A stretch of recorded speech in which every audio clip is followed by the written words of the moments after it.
7 sa 10 Pilipino patuloy na nanonood ng ABS-CBN shows, survey.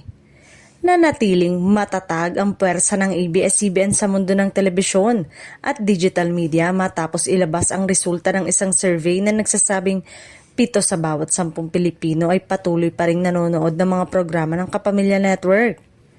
Ayon sa pag-aaral, kahit ilang taon na mula nang mawala ng prangkisang ABS-CBN, malaki pa rin ang impluwensya at reach ng network sa mga manonood sa loob at labas ng bansa.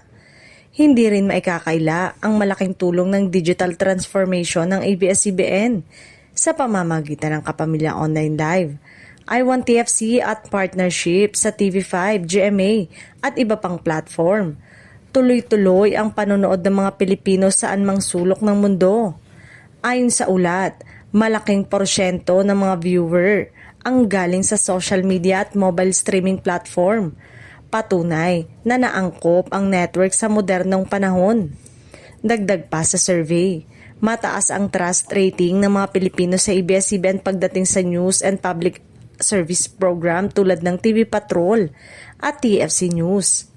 Maraming respondents ang nagsabing mas kampani-paniwala at mas maaasahan ang mga balita ng Kapamilya Network kumpara sa iba. Sa kabila ng mga pagsubok, nananatiling positibo ang pananaw ng publiko sa ABS-CBN bilang network ng bawat Pilipino. Ayon sa mga eksperto, ito ay bunga ng tatak ABS-CBN.